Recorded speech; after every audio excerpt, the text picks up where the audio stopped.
Good evening, I'm Eva. So, let me start with a confession. I wrote this speech exactly 2 hours before the deadline. For some of you, that might sound horrifying, and for others, maybe it's especially familiar, but for me, that's just a typical Tuesday. I like to think of it as a performance art, a live demonstration of how procrastination can become a catalyst of creativity.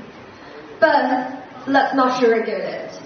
Procrastination is one of the most misunderstood subjects. It's often labeled as laziness or a lack of effort. People say, if you really cared, you just start. But the truth is, procrastination isn't about caring. It's a reflection to what you fear. So, procrastination isn't a moral feeling. It's a natural response. It shows you what you fear, what you avoid, and mostly what you cared about.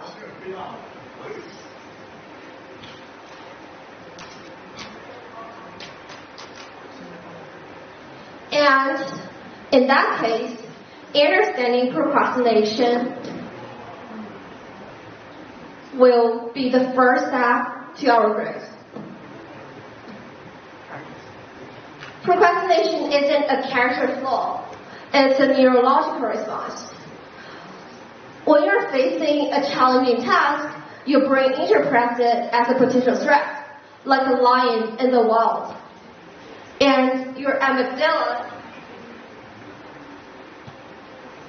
the part of your brain which is responsible for the emotional processing, kicks into overdrive. It releases hormones like adrenaline, triggering a fight, or freeze response. And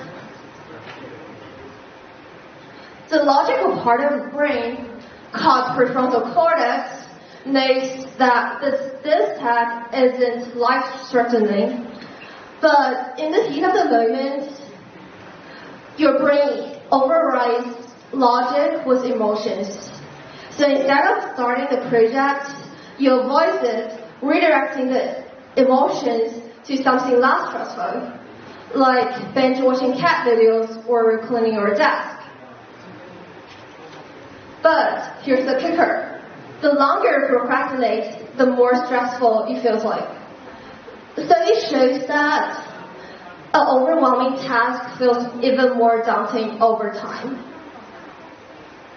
And as we know this, here we come, the thing to growth.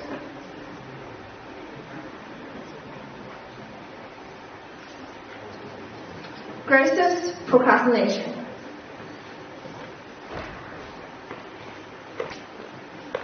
So, here's where the theme of growth comes in. Procrastination isn't just an obstacle, it's a mirror. It reflects what we fear, what we care about, and also what we avoid. And like any other mirror, it's not there to judge you, it's there to show you who you are. For me, growth wasn't about eliminating procrastination. It was about reframing it. I stopped seeing it as a weakness and started seeing it as a signal that something needed to change, not just in my habits, but in how I approach challenges.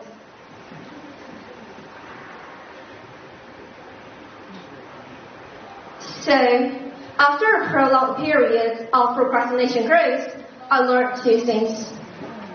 When a task feels impossible, I tell myself, just start for 2 minutes. Open the document, write 1 sentence. Most of the time, the hardest part is starting. And once we start, I reminded that growth begins with small, brief steps. And also, breaking big tasks into small steps. Instead of thinking, write a 5-page essay, I break it into manageable goals. Brings up one idea, edit one sentence, or write one paragraph. Each small win feels momentum, and momentum feels growth. Here's the thing, growth is messy. It doesn't happen in neat, linear steps. And sometimes it feels like standing still or even sliding backwards. But every experience, even procrastination, is an opportunity to grow. Procrastination taught me to think creatively under pressure, adapt when plans go sideways, and find clarity in chaos. And most importantly, it taught me to be kinder to myself. So let's come back to growth. Growth doesn't mean you have to conquer procrastination overnight.